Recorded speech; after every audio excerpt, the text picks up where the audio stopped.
Jadi memang kalau bicara soal hak politik, semua orang tuh punya hak politik kan. Dan fungsi legislatif itu kan sebagai bersama.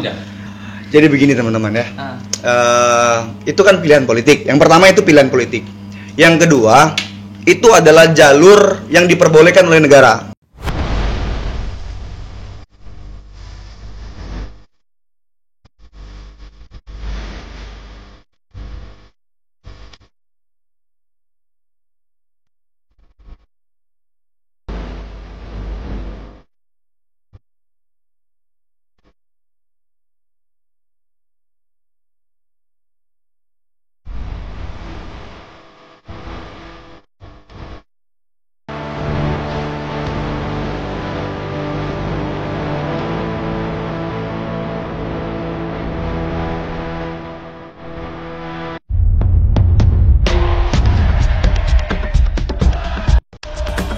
Assalamualaikum warahmatullahi wabarakatuh. Waalaikumsalam warahmatullahi wabarakatuh. Datang lagi di Gusur Gudang Suara. Kali ini barengan lagi sama Ijra, Ibrahim Bali, Raihan Putra Jambak. Rehan Putra Jambak. Biasa kayak gituan. Sarjana hukum. Wah. Sarjana sosial? Hukum. Calon sarjana. Sarjana dong. Semester berapa, Mas? Udah semester 7. Semester 13. Kalau sebenarnya sudah semester 11 sekarang, Mas. Aduh. Udah semester 11. Aku disebutin lagi. Iya. Nih, Wan gosongnya. kosong. Ini kan mahasiswa nih. Kebetulan kita ini kan aktivis. Sebagai agent of Zaman kakak dulu deh. Zaman kakak dulu deh. Ada tuh kayak gitu. Santai-santaian. Jadi senang sekali nih, Ibnu. Gimana nih, Pak? Ya. Gimana? Jadi hari ini kita udah kedatangan narasumber. Waduh. Udah biru-biru. Aduh. Ya kan? Apakah seperti langit? Hah? Oh, bukan gini, bercanda. Wah. Bukan bercanda ya. Biru-biru yang mana tuh? Biru-biru langit. Oh, biru lagi. Biru Ada ini- dua. Ada dua ya? Ada dua. Nanti bisa kita tanya. Nanti kita bisa tanya. Spoiler ya, di spoiler. Ah, di spoiler. Atau mungkin gini-gini kan juga bisa. Bisa. Dan ya tadi udah. Ya, ada narasumber nih, enak nih. Ada narasumber. Jadi kita sambut sama-sama, kita perkenalkan kepada Ya. penonton Gusur. Ada Kakanda Rama. Rama. Selamat datang di Gudang Suara. Selamat Kanda. datang. Kalau kata wong Linggau itu Kando. Kando. Kandoku. Abangku. Nah, kalau udah kandaku, berarti udah dalam itu. Udah klop ya? Udah klop. Kandaku. Kandaku menjadi 100. Wah. Agar silaturahmi tidak terputus, bolehlah 100 Iya. gitu kandaku. Tapi itu udah ada belum kanda? Aman. Aman ya gitu. Jadi hari ini kita bakal ngebahas dan menguliti lah. Iya. Kita bakal ngupas tuntas nih terhadap politik atau demokrasi yang ada khususnya di Kota Lubuk Linggau. Lubuk Linggau lah. Nah, kebetulan Kanda Rama ini adalah wajah baru atau enggak ya di ranah politik ya? Baru. Pemain muda ini. Wah, pemain Wah, muda. milenial. Milenial. Nah, kemarin kita udah ngebahas tentang milenial nih. Betul. Ya kan, udah ngebahas tentang Iya. milenial. Kita bakal kupas tuntas Kupas tuntas. milenial, caleg milenial. Caleg milenial. Ya. Setuju nggak Mas Ibnu? Millennial support millennials. Setuju. Wah, saya Tapi tidak bisa mengatasnamakan identitas. benar. Tapi pribadi. secara support system, secara ideologi dan juga gagasan, Heeh. tetap kita beri support kepada milenial. Milenial. Ya karena yang istirahat lah. Kalau kata Mas Ibnu kemarin itu, Rehan, katanya kita sebagai anak muda harus memilih calon legislatif yang muda. Ada tuh. Itu Jadi kalau ada di sini. Nanti editor tolong kasih ya. Ada nanti. Jadi Kanda Rama ini kesibukannya apa nih? Biasanya nih keseharian sebelum kita ngebahas tentang Ya, politik pinggir jurang nih gitu kan. Pinggir jurang ya. Iya. Terlalu berbahaya. Wow. Kegiatan hari-hari swasta. Saya Swasta. punya bisnis di bidang kreatif. Jadi ada beberapa bisnis lah di bidang kreatif, kecil-kecilan. Karena kita bukan pewaris kan, perintis kita hari ini ya. Nah, Milenial banget. perintis nih. Kok berani? Yang kita lihat sekarang nih kan Kak, Waris. politik kan digambarkan Santai, dengan Merokok lu. Iya lah. Biar nggak tegang merokok lah ya. Jadi maaf ini Kanda, Siap. si Rehan ini memang dia ini ada sindrom ada tolong. Gitu. Nah, boleh kan? Oke, Nah. ini kan Kak identik politik yang ada di Indonesia. Rokoknya apa? Rokoknya patah, Pak. Aduh. Jangan itu. Jangan itu. jangan itu. Apa itu rokok patah? Masa ada caleg rokok patah? Beli ya. Jadi gini Kak, apa namanya? Kakak tadi kan bilangnya perusahaan pewaris, perintis, bukan pewaris kan? Siap. Yang notabene maju sekarang ini anak-anak pewaris nih. Kok berani maju melawan mereka? Oh, kan gitu kan? Punya backingan siapa sih? Kayak Pak Dinas. Oh, boleh dia. Ya boleh tuh. Gimana tanggapan kameramen terhadap hal seperti itu tuh yang dipertanyakan Rehan tadi tuh? Jadi memang kalau bicara soal hak politik, semua orang tuh punya hak politik kan. Jadi tidak harus datang dari kalangan darah biru dong. Kita teman-teman yang berasal dari kalangan bawah ini juga punya hak yang sama untuk jadi calon legislatif. Iya. Tapi agak susah, Mas. Notabene yang sekarang kan siapa kepalanya itu keturunan kepala dinas ya. Ya gitu kan. Enggak di sini dong. Apa dengan kalimat Kanda Rama tadi? Mas Rama tadi sorry. Caleg kepala dinas atau?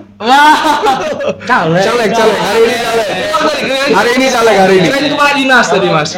Bacaleg das. Caleg. Tapi ini Bener-bener bacalek.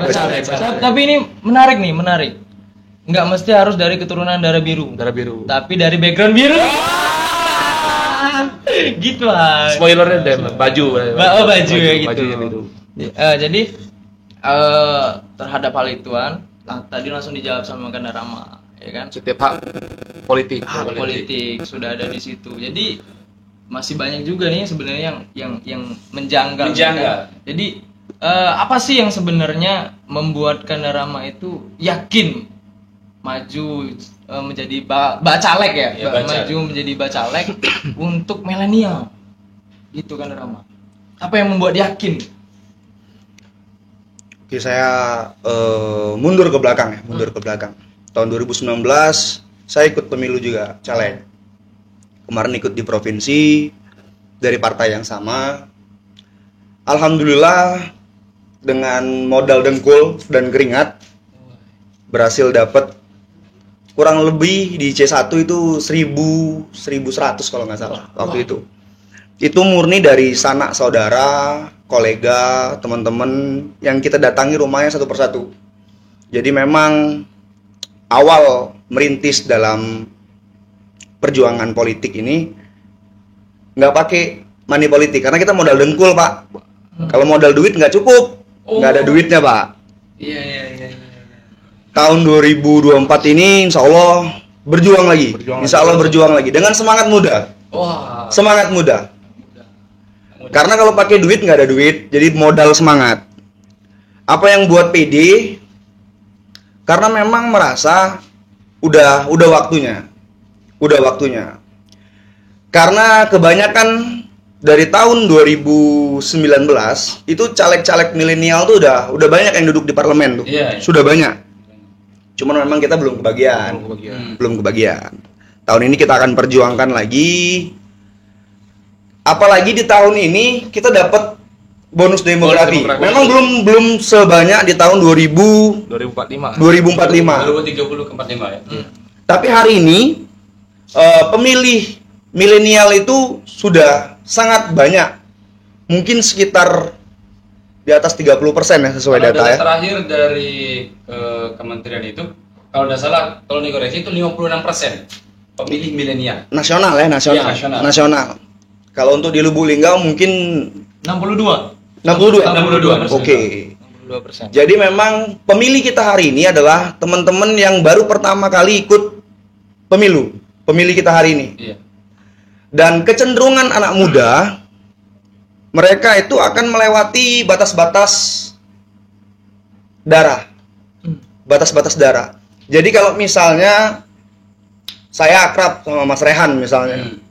Terus Mas Rehan ini punya om atau saudara gitu nyalek juga. Tapi kedekatan emosional Mas Rehan dengan saya itu bisa mengalahkan kecondongan pilihan Mas Rehan terhadap saudara Mas Rehan. Hubungan darah sendiri tadi. Iya, hubungan emosional itu sangat berpengaruh di kalangan anak-anak muda. Itu yang menjadi semangat saya. Itu yang pertama. Yang kedua, saya tidak pengen lagi anak muda ini cuman menjadi paradoks. Hari ini kan anak muda ini digaungkan cuman menjadi paradoks. Jualan politik anak muda. Wow. Jualan politik anak muda. Jadi sampai hari ini pun keberpihakan terhadap anak muda itu masih minim. Kalau belum sih udah ada. Ya. Tapi kalau masih minim, sangat-sangat minim hari ini. Dan itu yang akan kita perjuangkan nantinya. Sebagai Gitu. anak muda kan tahu nih apa yang dibutuhin anak muda sekarang, Mas. Lowongan kerja, segala macam kan. Yang kita tahu kan, Mas ini anak muda. Sedikit tidaknya seperti sekarang kan nongkrong segala macam nih.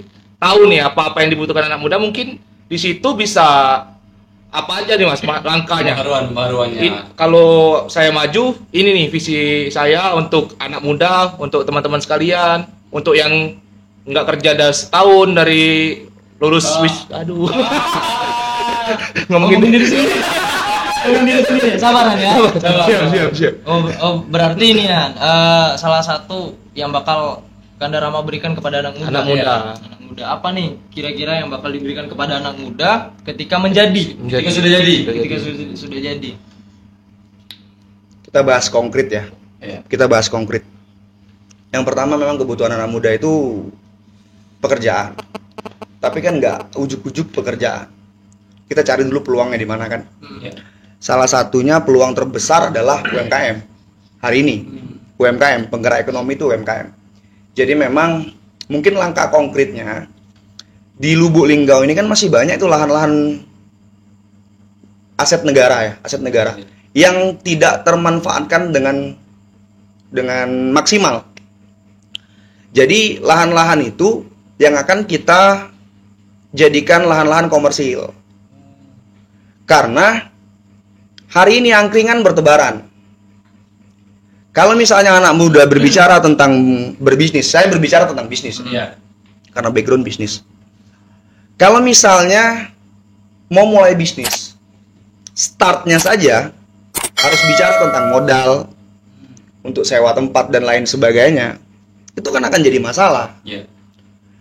Jadi yang kita akan manfaatkan adalah fungsi dari anak-anak muda yang hari ini berkesempatan duduk di DPRD, itu akan menjembatani, memudahkan fasilitas anak muda untuk membuka peluang-peluang bisnis yang lain. Jadi banyak contoh-contoh. Mungkin kalau ke daerah Tabapingin ya, kalau di sini Tabapingin arah bandara itu kan banyak aset-aset pemerintahan. Yang hari ini kan nggak kepake kalau malam. Benar. Hari ini nggak kepake kalau malam. Sedangkan teman-teman harus sewa tempat tuh. Oh iya benar tuh Benar, Kanda. benar. 30 juta rupiah. Pernah nih Bang. Berapa bulanan buka? 8 bulan. 8 bulan. Ya. Tapi setidaknya kan kalau udah berusaha, meskipun gagal, kan banyak hal yang bisa didapat. Pelajaran. Kalau berbicara tentang bisnis, itu peluang yang akan saya coba angkat nanti. Begitu. Tetapi Kanda ini nggak ada apa namanya sesuatu yang pengen harus dipegang nggak? Kebanyakan yang kita ketahui sekarang dari dinas ketenagakerjaan segala macam itu sudah ngasih bantuan. Tetapi bantuan tersebut malah tidak sesuai ke ponakannya, ke cucunya, ke tetangganya. Hal-hal yang itu kan harus pada tempatnya disalurkan itu Kanda. Bener. Itu aku harus cross check dulu ya. Iya. Benar. Takutnya nanti kita salah bicara kan. Kebenaran dari asumsi saudara Rehan ini. Pesan masyarakat. Banyak masyarakat yang nitip pertanyaan itu. Oke. Kalau begitu ya jelas akan nanti kita awasi kinerja dari pemerintahan eksekutif kan.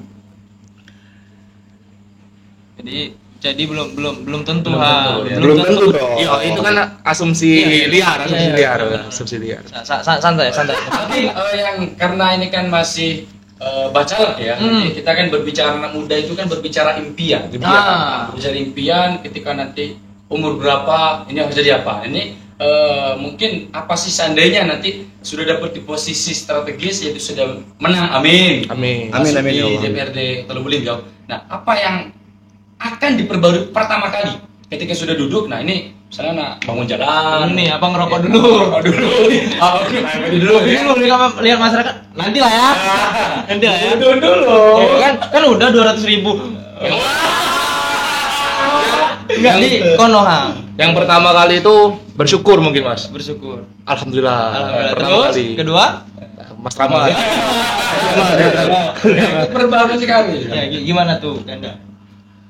Jadi mungkin di 100 hari kerja pertama. Kalau hari pertama terlalu mepet. 100 hari kerja pertama. Kalau di 100 hari kerja pertama, saya akan coba mengeksekusi di UMKM nantinya. Itu tetap jadi fokus utama saya sih di UMKM. Karena kalau berbicara tentang lapangan kerja, misalkan kita asumsi. Iya. Satu perusahaan, rata-rata kalau perusahaan di Lubuk Linggau itu kan basisnya usahanya F&B, perhotelan. Itu berapa sih bisa serap tenaga kerja hari ini? Kurang maksimal dengan jumlah pengangguran anak muda hari ini.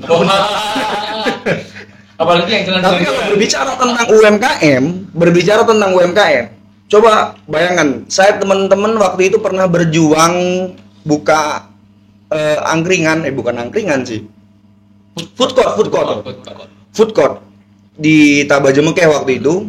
Jadi kita bareng sama teman-teman X dari pedagang Lipo itu buka food court. Awal kita buka food court itu ada 10 outlet. Terus berkembang jadi kurang lebih sekitar 30 outlet. Teman-teman bayangkan kalau satu outlet itu memperkerjakan 2 karyawan, 2 pekerja. 3 kali 2, 60. Itu akan sama porsinya dengan satu perusahaan benefit yang memperkerjakan SDM kita di sini. Itu baru dari satu bidang. UMKM baru dari satu bidang gitu teman-teman. Bisa dibayangkan nanti kalau banyak aset-aset milik negara yang terbengkalai hari ini, kita coba maksimalkan di area itu nanti. Tapi apakah memang bisa nih, Kanda, terlepas aset-aset negara? Contoh nih, tanah ini milik pemerintah. Apakah itu bisa dialihfungsikan untuk sebagai, ini kita fasilitasin untuk UMKM atau prosedurnya gimana tuh? Itulah gunanya teman-teman memilih caleg yang memperjuangkan hak teman-teman. Wah, dengerin. Jadi dari kita kan adu gagasan, jadi kan bagaimana kita menggali informasi dan gagasan dari bacalek. Ya ini termasuk mencerdaskan juga bagi teman-teman yang milenial. Sedikit membuka wawasan juga Mas Ibu. Iya, kalau langsung dijawab di sini nanti dipakai program kerja. Enggak, Mas. Kata Mas Rama tadi kan tentang UMKM segala macam. Yang notabene anak-anak SMA sekarang, apalagi di Kota Lubuk Linggau yang pikirannya tuh kalau nggak jadi PNS, nggak jadi orang, nggak jadi seragam, nggak jadi orang. Ternyata UMKM tuh adalah hal yang bagus untuk dunia pekerjaan, Mas. Dan juga bisa menghidupi anak istri, Mas ya. Dan juga hitungan jadi orang tuh kan nggak melulu berseragam. Benar. Jadi memang seharusnya bener sih. Aku juga kalau keresahan itu banyak anak muda yang sampai hari ini mereka yang tamat kuliah tidak menutup kemungkinan mereka juga pengangguran gitu. Mereka belum pernah berpikir bahwa yuk buka usaha yuk buka usaha. Dan sebenarnya Rehan ketemu sama Rama ini dari 2017 atau 2018. Benar. Jadi customer cukur saya. Ya, jadi sampai di situ sering ngobrol segala macam tentang gimana sih mengeksekusi anak-anak muda biar mereka mempunyai lapangan pekerjaan yang pasti untuk diri mereka sendiri gitu.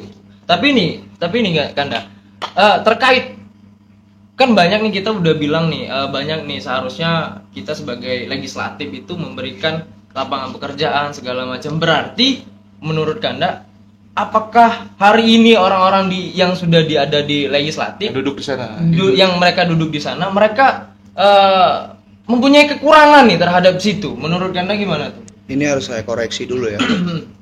tupoksi daripada legislatif itu bukan memberikan lapangan pekerjaan.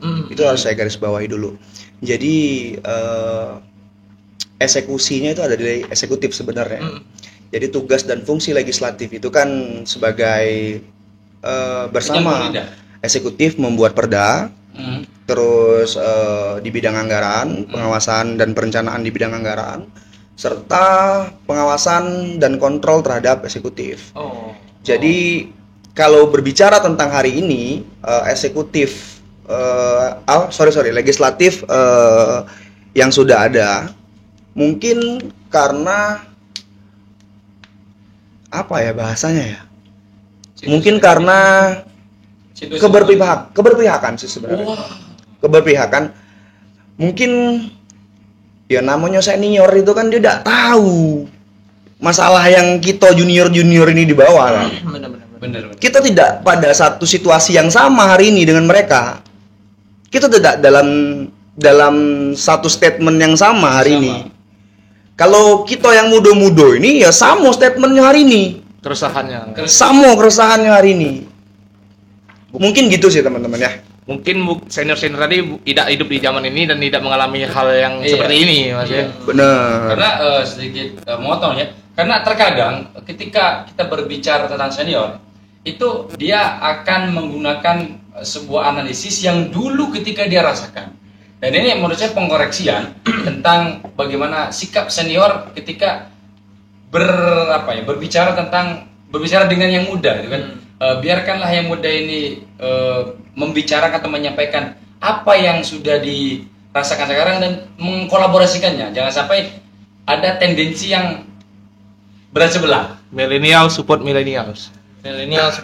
Mas Ibnu yang bilang. Dari mana sih penebalnya gitu? Iya. Gitu. Tapi udah saatnya sih memang benar-benar hari ini Bacalek untuk memberikan gagasan nih, ya kan? Teman-teman Bacalek yang lain bolehlah datang ke sini juga, ya kan? Kita ngobrol-ngobrol tentang segala macam nih. Tapi terkait hal ini harus kita kupas tuntas malam ini tuh, apakah legislatif anggota dewan ini tidak bisa memberikan, ini kan tadi kan eksekutif yang membuat rencana, eksekutif yang membuat rencana, legislatif yang mengawasi. Ya. Apakah bisa nih, contoh misalkan DPR ini ada salah satu janji lah yang saya baca di depan akan memberikan pendidikan yang gratis gitu. Apakah itu memang ranah legislatif atau itu ranah eksekutif? Sebenarnya tupoksinya itu adalah tupoksinya eksekutif. Cuman memang suara-suara itu bisa disalurkan melalui legislatif. Jadi memang nanti legislatif kan membawa keresahan, membawa aspirasi dari konstituennya masing-masing, dan itu nanti yang akan didiskusikan dengan eksekutif. Begitu kurang lebih teman-teman. Tapi kesiapan Kanda sendiri nih menyambut legislatif di 2024 ini, apa sih yang udah Kanda persiapin bener-bener udah mateng gitu? Kalau udah mateng belum, kita masih proses ya.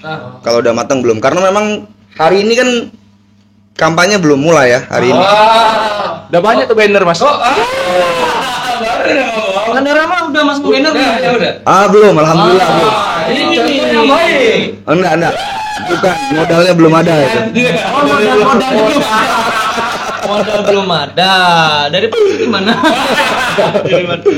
Gitu. Jadi memang benar-benar harus diperhitungkan. Apakah tadi kan berbicara modal, apakah di politik modalnya besar kan?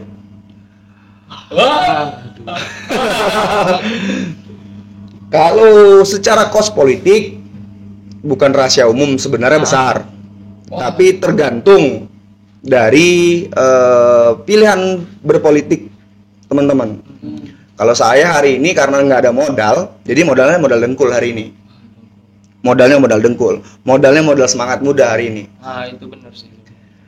Jadi memang target saya, konstituen saya adalah anak-anak muda.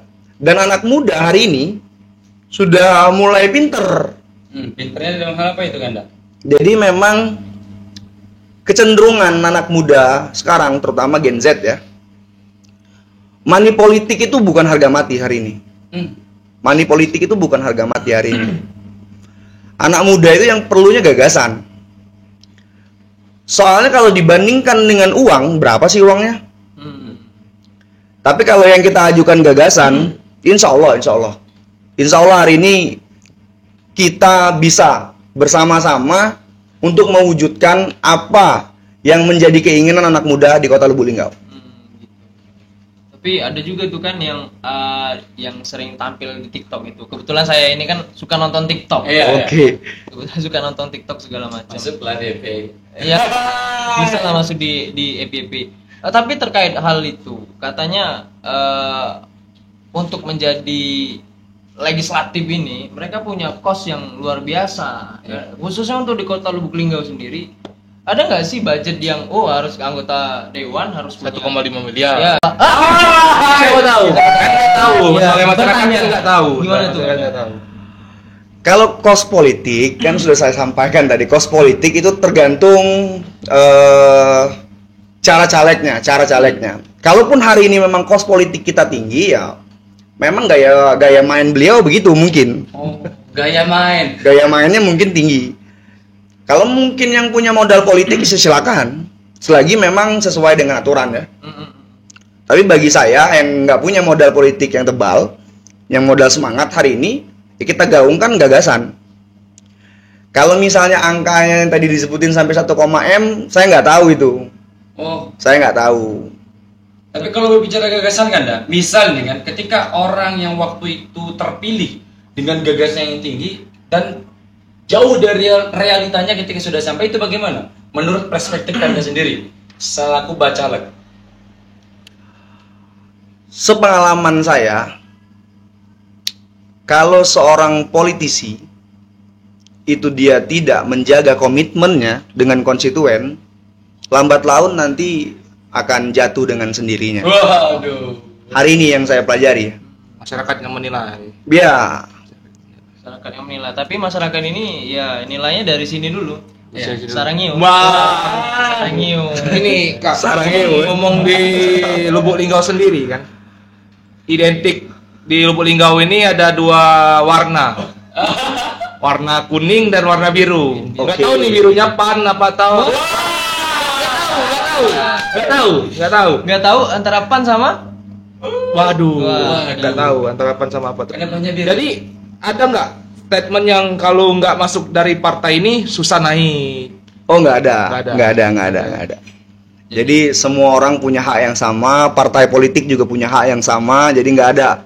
Kalau di partai A jauh lebih baik gitu nggak ada. Nggak ada super power dari partai ini yang paling ada power di Lubuk Linggau nggak ada. Nggak ada. Semua orang punya hak yang sama hari ini. Mungkin senang warna itu aja masih Iya, jerah. mungkin. Kita kan IH kreatif juga gitu, Pak. Biru ya. Biru kuning. Berat. Biru kuning kan. Lubuk Linggau banget. Lubuk Linggau banget. Karena Lubuk Linggau itu, Han, ini aku jelasin. Han. Benar. Lubuk Linggau itu Han memang salah satu kota yang luar biasa. Nah, Ya. silakan Ibnu. Orang Madura. Orang Madura. Orang Madura. Waduh. Jadi Kalau saya berbeda kan orang Jawa Barat. Ah. Kalau Jawa Barat wajar lah kalau kita identik dengan warna biru karena di Jawa Barat itu ada salah satu daerah, yaitu daerah saya pribadi Cirebon. Itu dia mengadopsi atau membuat kreativitas daerah dengan menggunakan batik Megamendung. Iya. Oh. Filosofinya dan itu salah satu batik yang sudah diakui oleh UNESCO. Bukan Ini- politik Mas ya. Bukan, ini batik. Batik. Batikan. Gitu. Sama-sama tik ya gitu. Tapi kalau menurut kan tidak tahu bukan orang Lubuk-Linggau. Nggak tahu. Lubuk-Linggau. Oh iya. Soalnya bapak saya Medan, mama saya Bengkulu, lahir di Lubuk Linggau. KTP Lubuk Linggau sih. Partai nggak ada, Mas. Iya, Berarti nggak ada. Tapi kalau di Jawa Barat itu tadi kita nyenggol dikit deh nih, Jawa Barat kan katanya identik dengan biru-biru. Iya. Apakah background di sana biru-biru? Wah, biru yang mana? Biru yang mana? Biru yang mana? Biru yang mana? Ini merah sih. Hah? Merah di sana. Enggak, tadi di Bukannya kuning ya? Wah. bicara warna. Yang penting merah kuning hijau. Apapun warnanya, semoga yang berpihak kepada Iya. rakyat. Tapi Kandarama ini kan salah satu aktivis juga nih sebenarnya di mahasiswa. Senior OKP. Senior OKP. Tapi kenapa nih Kanda? Kebanyakan senior OKP yang kemarin mereka menunjuk para legislatif dan hari ini mereka yang duduk di legislatif. Gimana itu Kanda menurut Kanda itu? Jadi Gimana sih? Gimana tuh? Jadi begini teman-teman ya. Itu kan pilihan politik. Yang pertama itu pilihan politik.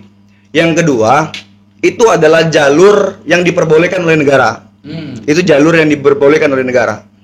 Dan memang itu jalur yang baik sebenarnya. Jadi mungkin orang-orang tersebut ingin memperbaiki situasi, memperbaiki keadaan di dalam pemerintahan. Kalaupun memang ada ketegangan, ya biarkan dinamika politik itu tumbuh dengan sendirinya. Yang penting tetap pada koridornya, teman-teman. Tapi apakah nanti akan ada intervensi dari senior nih? Nah, Kalau kita berbicara tentang mereka adalah dulu eksekutor, ya kan, mereka dulu adalah aktivis dan hari ini mereka duduk di legislatif. Pasti kan sistem senior junior itu. Nah, menurut Kanda sendiri nih, ketika Kanda sudah masuk di partai nih, dalam notabene sebagai partai, apakah masih ada bentuk intervensi nih terhadap organisasinya? Gitu kan. Sampai hari ini nggak ada. Sampai hari ini nggak ada. Jadi memang organisasi kemahasiswaan itu biasanya dan sampai hari ini tetap begitu di luar independensinya daripada partai politik. Jadi mereka tidak teraliviasi ya. Tidak teraliviasi dengan partai politik manapun. Tapi Kanda apakah termasuk senior yang zaman kakak dulu deh? Gitu. Intervensi junior. Zaman kakak dulu ya. Gitu nggak Kanda? Enggak. Jadi memang bukan tipe senior yang seperti itu teman-teman. Bukan. Nah, ini kan ada tadi kan berbicara senior junior. Ini saya kembali lagi ingin meng-cross check dan menguliti tentang kesiapan kan. Kalau kita kalkulasikan 100%, Kanda ini berada di angka berapa untuk Pesta Demokrasi 2024? Akankah all out? Akankah Pasti dong. Kalau all out mah pasti. Kita bertarung hari ini, berjuang pasti dengan segenap jiwa dan raga. Iya. Berdarah-darah enggak? Pasti harus sampai berdarah-darah, tapi tetap di jalan yang benar ya teman-teman ya. Jalan yang benar. Ini Kak, dalam menjalankan sekarang ini kan lagi tahapan pendaftaran segala macam Ya. kan. Udah selesai pendaftaran. Udah selesai. Nah, udah pendaftaran segala macam. Di saat ini hari ini caleg dari PDIP tepatnya di Sulawesi Tenggara nih ditembak rumahnya oleh orang tidak dikenal. Ada teror-teror itulah. Kanda mengalami nggak teror-teror politik ya gitu-gitu? Alhamdulillah nggak ada sih. Alhamdulillah nggak ada. Lagian juga kita siapa mau diteror-teror kan? Kita bukan siapa-siapa hari ini, Bung. Nggak tahu kalau udah tayang. Tapi ini kalau boleh tahu nih, sedikit senggol-senggol dikit. Kanda Rama ini berarti di dapil 1 ya? Iya. Di dapil 1 ya, di dapil 1. Kalau boleh nggak sih nyenggol-nyenggol partai? Iya. Sama partainya apa? Kayaknya masih boleh. Kita kan bukan mengajak untuk memilih beliau. Benar. Ya kan, kita kan silakan Kak, teman-teman sendiri yang menilai bagaimana kapasitas hari ini yang dibutuhin ketika seorang legislatif mau dikritik dan mereka bisa menerima itu sih yang jadi poin penting. Iya, benar. Ya kan, apalagi mau duduk bareng sama kita yang kosong. Tolol. Gitu kan. Benar, banyak nih kan gitu. Nah, berarti dari partai PAN.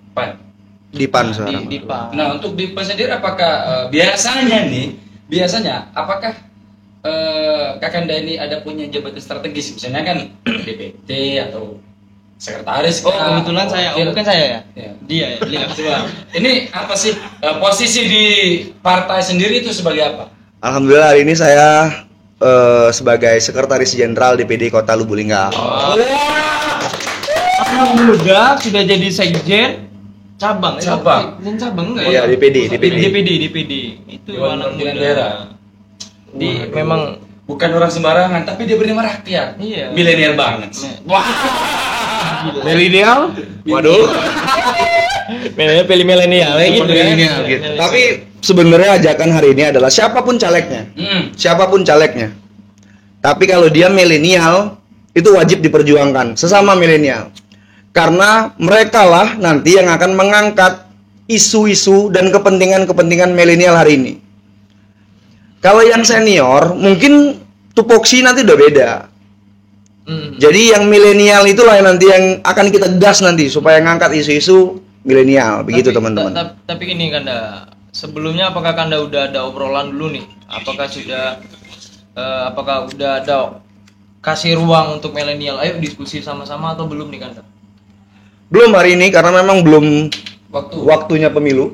Waktunya pemilu lagi, waktunya kampanye. Sorry. Belum. Tapi kalau diskusi-diskusi internal dengan beberapa teman-teman pemuda itu sudah jalan.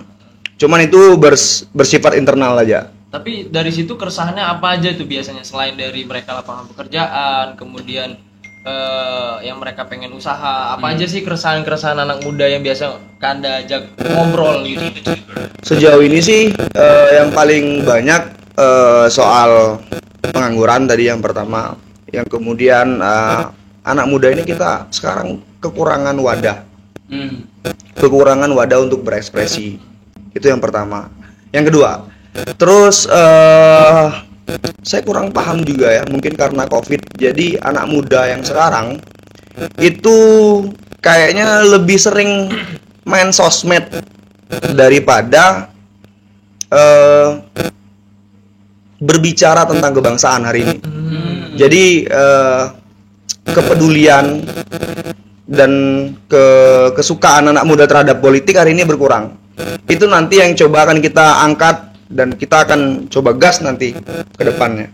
Tapi Kak, adakah salah satu cara untuk mengedukasi nih menurut Kanda sendiri sebagai bacalek milenial, anak muda yang untuk mengedukasi teman-teman semua yang mereka hari ini tuh belum terlalu paham dengan demokrasi? Ada nggak sih salah satu tipsnya bagaimana? Ayo teman-teman gitu atau gimana?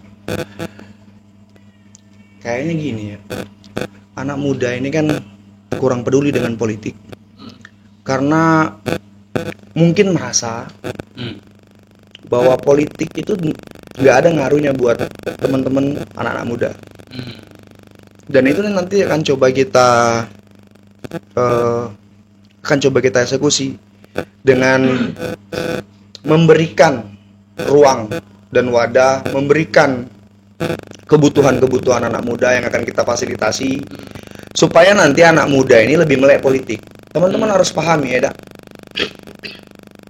pendidikan mahal, kesehatan mahal, sampai pelacuran hari ini terjadi karena kebijakan politik. Jadi anak muda itu jangan sampai buta politik. Kalau nggak mau ikut campur politik itu pilihan. Tapi kalau sampai buta politik itu jangan, teman-teman. Kan banyak juga tuh anak muda yang kalau kata Bang Topan itu ketua KPU, wani piro. Money politik. Mereka selalu berpikir enggak ada isi kuota nih, ada isi kuota. Ada nggak salah satu mahasiswa yang datang atau junior di aktivis yang dulu datang, Kanda, assalamualaikum Kanda, udah lama tidak bersilaturahmi, agar silaturahmi tidak terputus, bolehlah 100. Ada nggak? Ada nggak? Alhamdulillah sih nggak ada ya. Alhamdulillah nggak ada. Tapi saya punya keyakinan bahwa politik Indonesia hari ini nanti ke depannya banyak lagi nanti korupsi dan segala macam. Itu terjadi karena kultur politik yang tidak sehat hari ini. Ya, ada satu lagi yang berbahaya, Mas. Selain money politik tadi, black campaign. Rama masih muda atau apa segala macam. Black campaign yang jahat tadi kan sama saja jahatnya money politik dari itu, Mas. Mungkin ada nggak dari yang lain black campaign ngejelek-jelekin gitu? Itu saran menjatuhkan. Saran dari Kak Rama sendiri, hal itu menjijikkan kah, memalukan kah, atau apa kah gitu? Kalau black campaign jelas nggak boleh ya. Jelas nggak boleh. Tapi kalaupun ada oknum-oknum yang melakukan black campaign, ya teman-teman kan udah mulai pinter hari ini. Kalau misalnya arah-arahnya menuju ke hoax, fitnah, sara, ya teman-teman kan udah bisa saring hari ini kan. Tapi menurut opini pribadi, kayaknya kalau masih ada caleg-caleg yang pakai black campaign, kayaknya kurang jantan hari ini ya. Adunya gagasan dong. Ya jangan sampai udah di briefing pertanyaan bilang anak muda nggak tahu apa-apa, baru kemarin duduk sini dong, gagasan. Tapi gimana nih tanggapan Kanda Rama terhadap anak muda yang malah mendukung? Sebenarnya sih boleh dipertanyakan. Tapi maksud saya tuh gini, pendapat Kanda Rama sendiri nih untuk milenial yang masih mendukung orang tua, gitu gimana tuh? Masih mendukung orang tua untuk naik ke legislatif, padahal ini sudah waktunya anak muda. Sebenarnya itu pilihan politik. Jadi kita tidak boleh intervensi, itu pilihan politik teman-teman ya. Tinggal berarti kalau teman-teman memilih salah satu kandidat, ya pastikan kandidat itu membawa aspirasi teman-teman. Mungkin pilihannya kepada si A itu karena A membawa aspirasinya mungkin. Kita nggak pernah tahu. Tapi kalau misalnya mau sama-sama memperjuangkan anak muda ya, hari ini pilihannya ada anak muda nih. Iya. Hari ini pilihannya ada anak muda. Sekarang umur berapa Kanda? Masih muda, Pak. Berapa? 27. Waduh, 27. 27. Si Rizky berapa Ki? 24. Nah, ini Kalau saya jadi tahun 2019, saya itu akan jadi DPRD termuda se-Indonesia Raya waktu itu. Wah. Waktu itu. berarti kalau kemungkinan menang di umur berapa itu kemarin? Enggak. 23. 22 kalau nggak salah. 22 kalau nggak salah sih 22. Jaraknya kan Jarak iya 5 tahunnya. 21 22 kalau nggak salah waktu itu ya. Nah, terkait ini kan potensi di tahun 2019 yang mendapatkan suara 1000 lebih ya? 1000 ya? 1000 waktu Di- itu. Di provinsi. Di provinsi waktu itu ya. 1000. Nah, harapan Kanda sendiri di 2024 ini berapa suara gitu kan? Harapan terkait kegiatan ya benar kegiatan pemilu raya di 2024 ini. Hari ini kan kursi di dapil saya itu kan kalau mau aman sih di sekitar 3.000 ya. Oh. Akumulasi ya. Akumulasi ya. Akumulasi. Jadi rata-rata kalau yang saya lihat dari senior-senior yang duduk hari ini, rata-rata suara perorangan itu di angka 1.500. Rata-rata di angka 1.500 untuk bisa mengamankan kursinya. Iya. Kalau harapan ya jelas harapan saya tahun ini bisa tembus di 1.500 ke atas. Harapan ya teman-teman ya.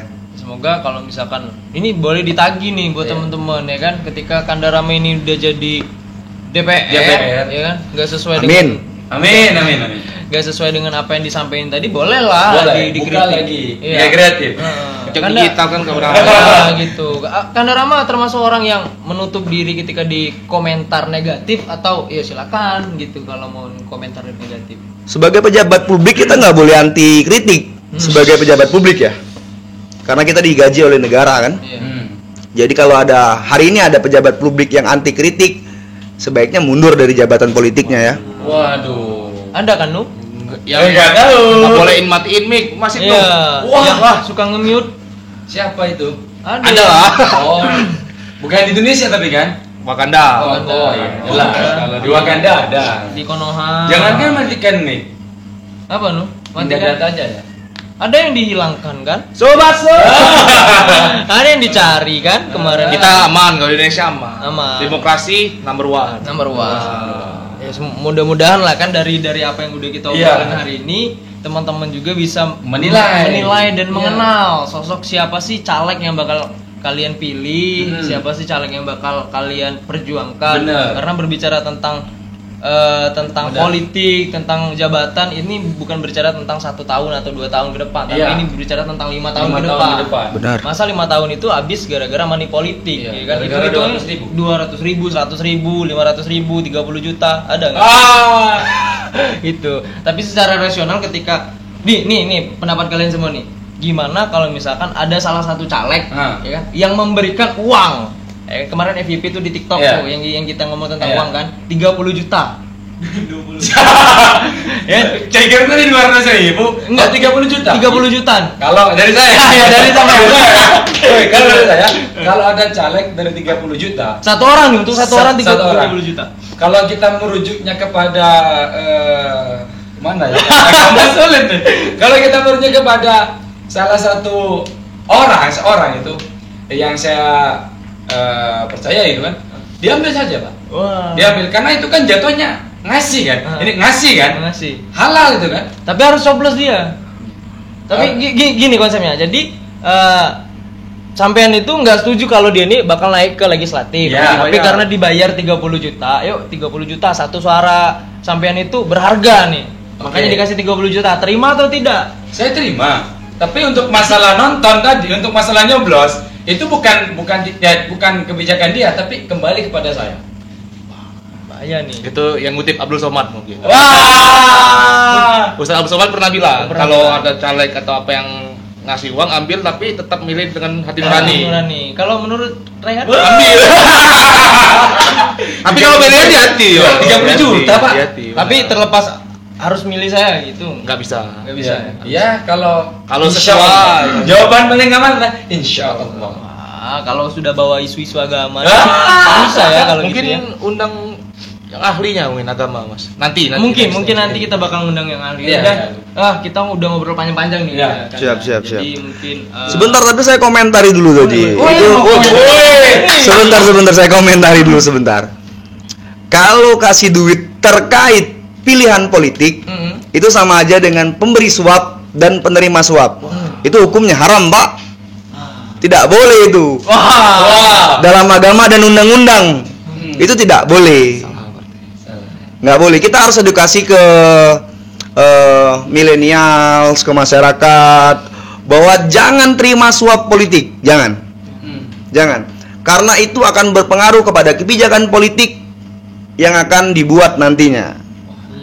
Jadi inilah pembelajarannya, Pak. Iya, gitu. Jadi, Meskipun hari ini Indonesia masih terlihat money politik, tapi generasi kita harus putuskan itu. Wah, jangan sampai berkelanjutan. ya, kalau 30 itu jangan, 100 boleh. Wah, ini masih perlu diedukasi. Nah, gimana nih mengedukasi? Karena Ibnu ini ada sindrom mirip ini, Mas. Betul. Politisi yang katakan tidak pada korupsi padahal korupsi. Ada. Terlalu pinggir jurang ya. Kalau dalam kaidah agama, di dalam salah satu hadis itu kalau berbicara itu jelas. Ar-rasi wal murtasi finnar. Jadi yang suap dan yang disuap itu finnar dalam neraka. Jelas tidak Haram, boleh. tidak boleh. Tapi Haram. 30 juta tadi Kalau itu terlepas boleh apa tidak? Kalau dia sedekah boleh ya. Boleh. Konteksnya dikasih.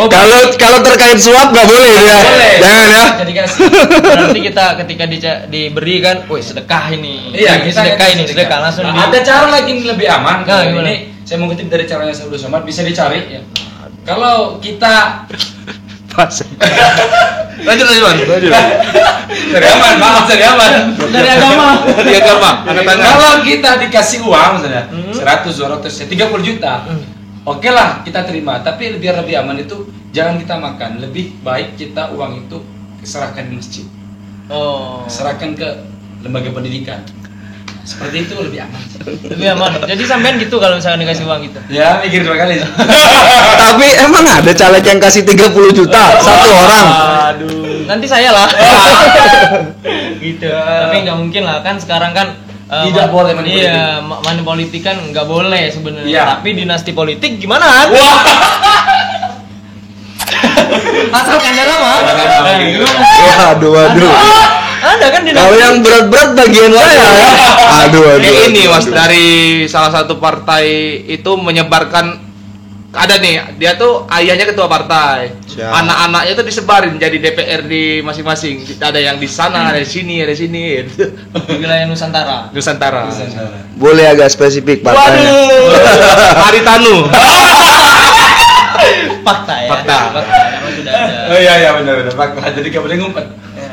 Jadi yang coba saya sampaikan ini opini saya.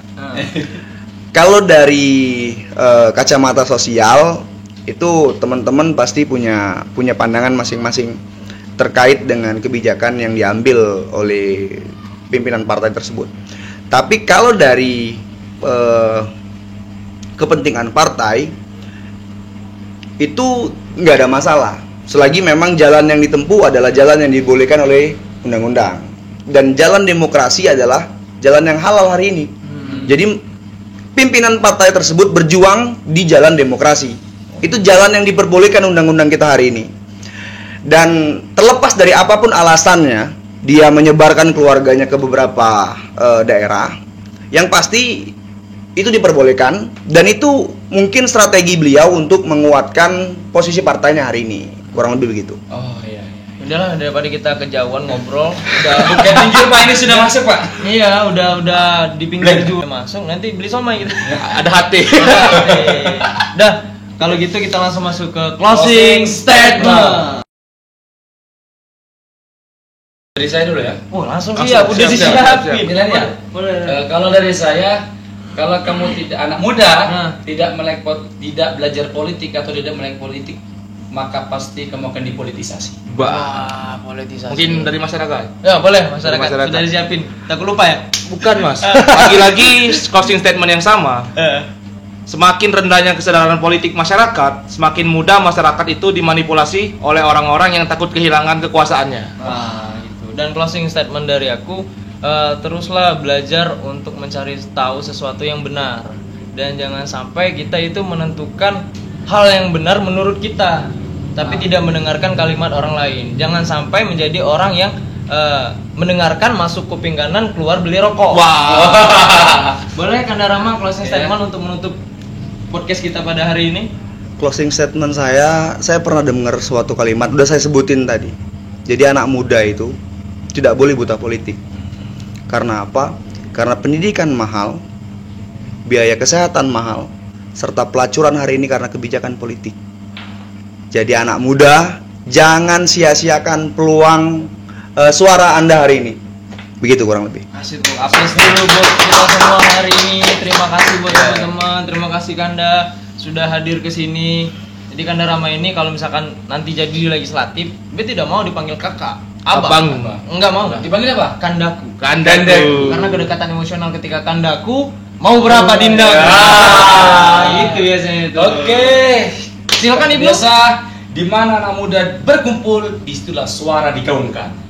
Dan sampai berjumpa lagi di Gusur Gudang Suara. Oke, terima kasih. Assalamualaikum.